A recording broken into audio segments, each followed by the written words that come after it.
Hello friend, today it is 9th May and 9th May is birth anniversary of Gopal Krishna Gokhale, who was the political guru of Mahatma Gandhi. देखो, गोपाल कृष्ण गोखले की birth anniversary आज इनको discuss करते हैं। गोपाल कृष्ण गोखले का जन्म 9 मई 1866 ईस्वी को हुआ था। इनके पिता कृष्ण राव तथा माता का नाम वालूबाई था और इनकी पत्नी का नाम था सावित्री बाई।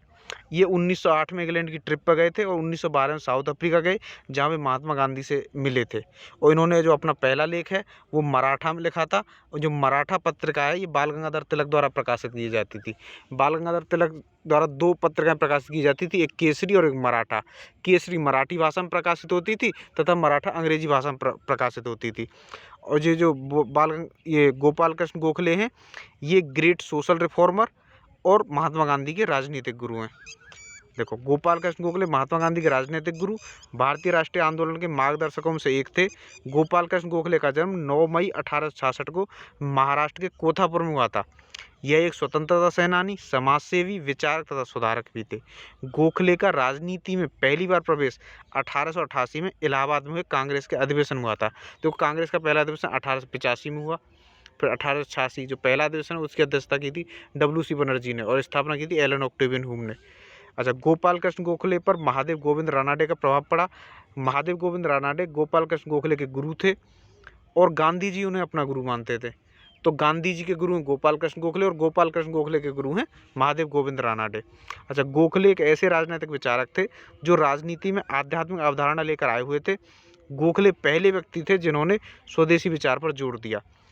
गोपाल कृष्ण गोखले हिंदू मुस्लिम एकता को भारत के लिए कल्याणकारी मानते थे।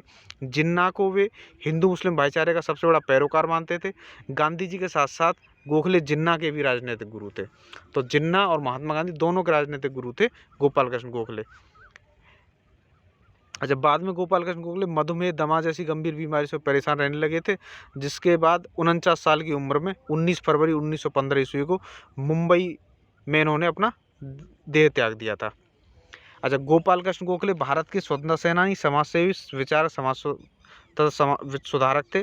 महादेव गोविंद रानाडे के शिष्य गोपाल कृष्ण गोखले को वित्तीय मामलों की अद्वितीय समझ और उस पर अधिकारपूर्ण बहस करने की क्षमता से उन्हें भारत का ग्लैड स्टोन कहा जाता था।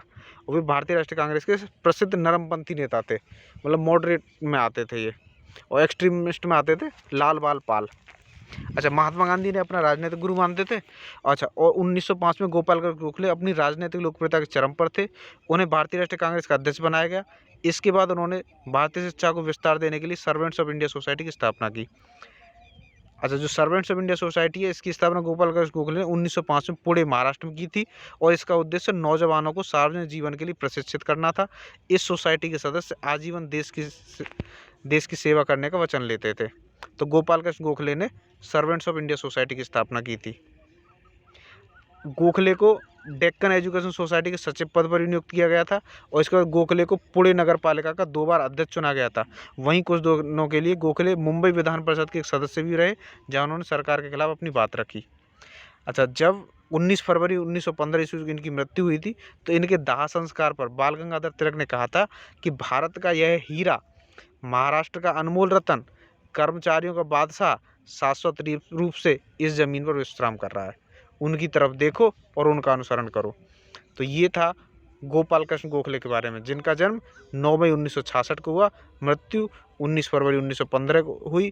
ये एक ग्रेट फ्रीडम फाइटर थे, सोशल रिफॉर्मर थे।